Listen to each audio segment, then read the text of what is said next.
So my question is really, how life will be in Earth 20, 30, 50 years from now? Our education, our transport. How do you see it? Well, I think this is one of those things that's quite difficult to predict.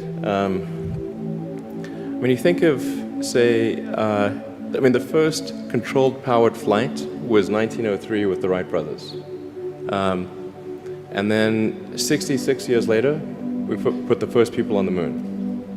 I mean, that, if you'd ask people, say in 1900, what are the odds of, man landing on the moon, they would have said, that's ridiculous. If you try to talk to them about the internet, they would not even know what the heck what are you even talking about? Like, this sounds so crazy. But today, with a $100 device, you can video conference with anyone in the world, on the other side of the world. And if you have a Wi-Fi connection, it's basically free.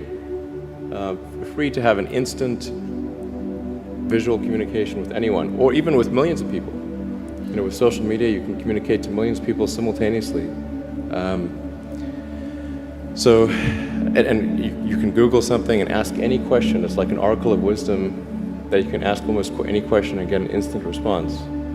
It would have been incredibly difficult to predict these things in the past, even the relatively recent past.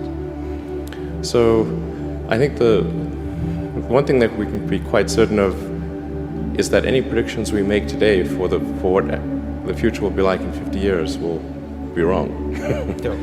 That's for sure. I mean, I think directionally, I can tell you what I hope the future has, as opposed to maybe what it will be, because this may just be wishful thinking.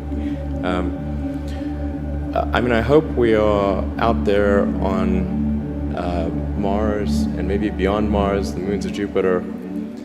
I hope we're traveling frequently throughout the solar system, perhaps preparing for missions to nearby star systems. I think all of this is possible within 50 years. And I think that would be very exciting to do that. And I think we'll see autonomy and artificial intelligence advance tremendously.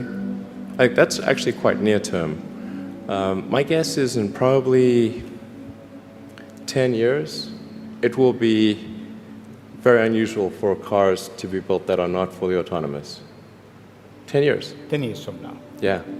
I think almost all cars built will be capable of full autonomy in about 10 years. As it is, the Tesla cars that are made today have the sensor system necessary for full autonomy, and we think probably enough compute power to be safer than a person. So it's mostly just a question of developing the software and uploading the software.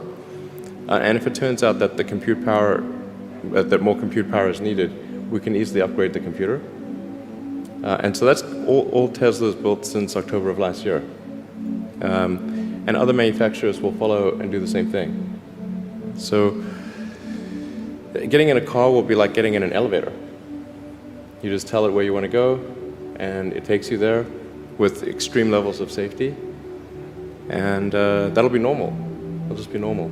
Like for elevators, there used to be elevator operators. You get in, there'd be a guy moving a lever. Now you just get in, you press the button, and that's taken for granted.